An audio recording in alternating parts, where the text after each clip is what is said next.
Assalamualaikum Pak Ustadz. Waalaikumsalam warahmatullahi wabarakatuh.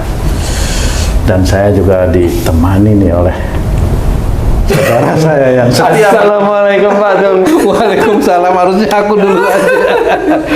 Sehat ya Ji? Alhamdulillah. Para pemirsa dan sahabat beriman dimanapun berada, Pak Ustadz dan JJ, begini saya ditanyai oleh seorang teman ini Pak Ustadz, wanita, di mana dia buang air kecil itu selalu perih dan terasa panas itu Pak Ustadz. Dan itu berbulan, hampir setahunan lah itu kejadian itu ya.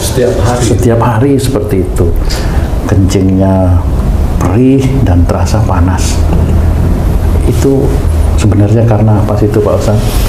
Ya, Bismillahirrahmanirrahim. Assalamualaikum warahmatullahi wabarakatuh. Waalaikumsalam warahmatullahi wabarakatuh. Amin ya rabbal alamin.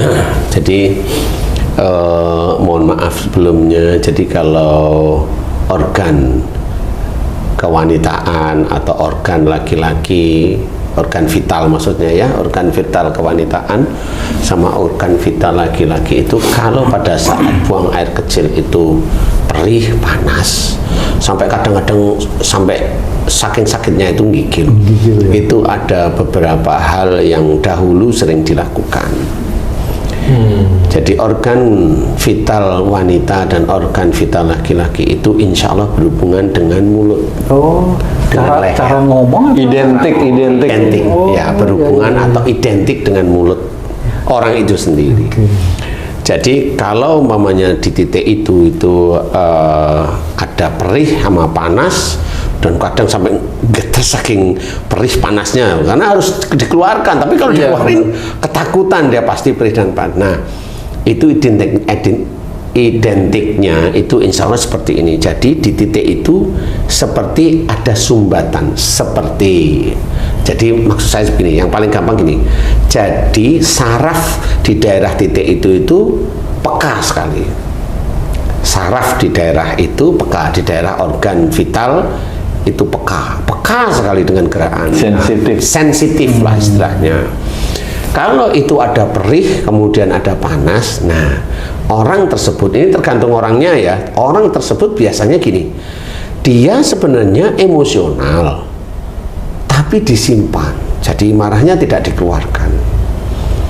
Sehingga pada saat titiknya Allah mengizinkan sakit itu keluarlah pada saat dia kencing, itu selalu perih sama panas, selalu perih sama panas, karena tipikalnya dia tersinggung, marah tapi diam, biasanya seperti itu nomor satu itu.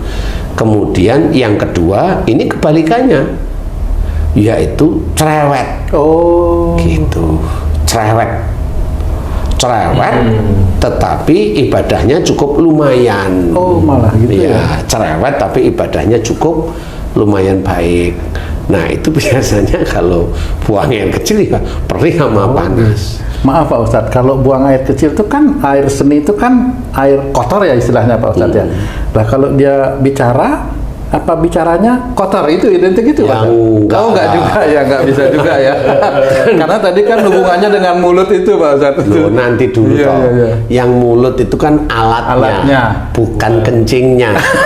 Kan gimana sih kamu? Nah, kalau air kencing kotor itu analoginya mirip dengan ludah. Beda lah. Nah, iya. Jadi intinya adalah alat vital. Jadi di titik itu ada, di tenggorokan ini kan ada sama. Jadi orang yang marahnya disimpan, nanti di sini ada yang ganjel. Betul. Nah, ganjel buat nelen yang ganjel, buat ini kan buat minum yang ganjel kan gitu. Nah, sama seperti di alat vital juga sama. Kalau dia orangnya itu kalau marah diem, ya lama-lama di sini ada yang ganjel. Yang itu diobatin sulit. Nah, kalau saya insya Allah itu hanya cuma dulunya kalau marah diam, nggak mau ngomong, nggak mau menyelesaikan masalah, hanya diam aja, marah tapi gitu. Nah, sama yang di bawah juga ikut-ikutan. Jadi kalau kencing sakit, panas, seperti itu. Jadi sama ganjel yang di sini itu insya Allah mirip. Ustadz, bicara dengan alat vital laki-laki nih Ustadz. Dulu sekali ya, saya bukan suka, jarang sih anyang-anyangan, ngerti anyang-anyangan Ustaz? Itu kenapa tuh Ustaz? Jadi anyang-anyangan itu insya Allah kalau orang kan katanya minum air panas, minum air dingin bebarengan. Enggak, anyang-anyangan itu adalah rasa seperti mau pipis, mau buang air. Nah itu yang kena itu adalah sarafnya. Jadi rasa pingin buang air itu insya Allah disebabkan karena biasanya ini ya, biasanya itu ada, ini kalau anak kecil, ada salah satu orang tuanya yang mau ngomong nggak jadi, mau ngomong nggak jadi. Jadi istilahnya ada masalah yang cukup lumayan besar. Nggak jadi itu disebabkan karena takut? Takut, bisa bener. Takut atau bagaimana itu begitu. Nah ini biasanya anaknya sering anyang-anyangan. Seperti kalau yang gede itu anyang-anyangan, ya begitu insya Allah sama. Jadi dia juga ada masalah yang cukup lumayan besar. Dia nggak bisa ngomong, nggak bisa ini, nggak bisa itu karena bisa aja takut, bisa aja memang begitulah sepertinya. Nah itu insya Allah anyang-anyangan itu dari situ. Jadi kalau mau tidak anyang-anyangan ya kalau ada masalah selesaikan dengan baik sehingga sesuatu di dalam organ alat vital laki atau perempuan yang seperti anyang-anyangan itu sesuatu itu nanti tidak ada, maksudnya tidak memengaruhi saraf di daerah situ yang sebenarnya pengen buang air kecil tapi nggak bisa. Betul. Dan itu nggak nyaman. Nggak nyamannya itulah sebenarnya ada persoalan itu sebenarnya harus diselesaikan. Istilahnya dalam Quran wasyawirhum fil amri, musyawarahlah kamu dalam segala urusan dunia. Nah itu yang hubungannya dengan anyang-anyangan itu insya Allah ya, insya Allah. Karena pada saat anyang-anyangan anaknya anyang-anyangan terus orang tuanya kalau anak ini belum akil balik, ya saya bilang itu kamu mana yang ini kalau ada masalah bingung dia mau ngomong atau takut mau ngomong atau ini siapa? Saya. Oh ya sudah, banyak mohon ampun titik itu nanti insya Allah anyang-anyangan hilang. Nah setelah mohon ampun ya hilang, kalau ada masalah selesaikan. Nah biasanya ngomongnya habis ini suami saya itu seringnya kalau saya ngomong marah Ustaz. Nah kan akhirnya kan takut. Kan gitu ya. Oh ya sudah, akhirnya dua-duanya dinasihatin ya janganlah, kan ada masalah, masa masalah maunya marah kan gitu. Saya ingat anyang-anyangan waktu saya ke tempat Ustaz tuh di Jogja tuh dulu sekali waktu peresmian Bebek Vandal. Ustaz saya anyang-anyang udah istighfar. Alhamdulillah sembuh. Padahal istighfarnya nggak tahu yang mana nih. Cuman istighfar. Itu bisa Pak Ustaz seperti itu Pak? Itu bisanya barangkali itu karena haji itu langsung paham bahwa ini ada kesalahan saya di sini walaupun nggak tahu gitu. Yang mana gitu? Yang mana? Tapi kan sekarang sudah terkorek. Sudah terkorek. Jadi kalau ada masalah dengan istrinya, haji itu bagian yang benar gitu dia. Enggak sekarang tuh. Enggak dulu maksudnya dulu gitu. Dulu ya. Seperti itu. Sama loh sama Tung itu juga gitu. Kalau ada masalah dengan istrinya itu cuma maaf begitu. Suruh maaf aja susah dia. Enggak susah kok sekarang. Insya Allah. Dulu ya. Dulu udah salah disalahin malah marah. Orang nggak usah orang lain. Jadi insya Allah seperti itu. Jadi anyang-anyangan perih yang dan panas pada saat buang air kecil itu insya Allah coba pahami bahwa itu sering kalau ada persoalan itu sering emosi walaupun diam, marah diam, jengkel diam itu udah menandakan besok-besoknya berapa tahun itu insya Allah muncullah seperti itu. Itu perih panasnya itu bukan disebabkan karena batu di saluran. Beda. Itu kalau dia ada kasus kalau pas buang air kecil itu keruh sekali seperti ada pasir. Nah itu berarti ini batu ginjal. Tapi ini kan bersih ya. Jadi dengan catatan bersih lah.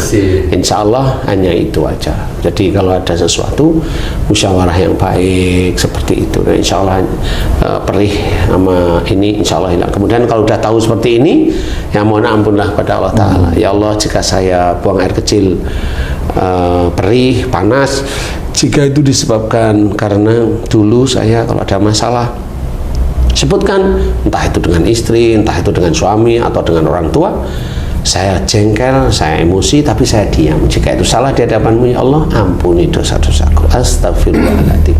Seperti itu. Paling nanti beberapa kali doa, insya Allah mulai reda. Nah, biasanya orang yang sakit itu mencari kesalahan orang lain. Artinya ini sakit gitu. Gara-gara kamu sih. Gara-gara kamu. Jadi yang seharusnya dia bertobat, mohon ampun, malah menyalahkan orang lain. Nggak boleh. Nggak boleh. Atau gara-gara saya makan empeng itu ya nggak boleh. Nyalain makanan malah. Nah, itu menghujat makanan nggak boleh. Dalam hadis itu nggak boleh menyela makanan, memperburuk makanan, memburukkan makanan, tidak boleh. Kalau memang makanan itu halal, tidak boleh. Tensi saya tinggi gara-gara makan daging kambing, nggak boleh seperti itu. Itu dosa sebenarnya. Saya pusing gara-gara kena sinar matahari langsung, nggak boleh. Itu sama. Saya pilek gara-gara kehujanan, nggak boleh juga seperti itu. Gitu, seperti itu. Saya kaya gara-gara istri saya mendoakan, tidak boleh juga seperti itu. Istri saya ngambek karena saya ini ya kalau itu betul. Boleh. Ada saya kaya gara-gara istri. Kenapa istri? Istrinya orang kaya. Itu juga tidak boleh sih. Karena dapat istri kaya itu tetap atas izin Allah, makanya tetap tidak boleh seperti itu. Ya, kalau kita mau lurus nih, aduh. Jadi intinya seperti itu. Jadi mohon ampunlah kepada Allah Ta'ala tentang bagaimana kalau buang air kecil itu perih dan panas. Insya Allah seperti tadi saya ceritakan, mohon ampun dengan khusyuk pada Allah Ta'ala. Mudah-mudahan itu manfaat. Amin. Wallahu a'lam. Terima kasih banyak Pak Ustadz ilmunya. Para pemirsa, sahabat beriman dimanapun berada, kalau ada nanti para sedulur yang punya penyakit yang mirip ya seperti yang kita ceritakan ini, silahkan boleh mengaminkan doa yang diajarkan oleh guru kita Pak Ustadz Danu. Mudah-mudahan tayangan video kali ini bisa memberikan manfaat buat kita semua untuk meningkatkan keimanan dan ketakwaan kita kepada Allah Subhanahu wa Ta'ala. Saya Tum pamit diri, sampai jumpa di video kami yang lain. Wassalamualaikum warahmatullahi wabarakatuh. Waalaikumsalam warahmatullahi wabarakatuh.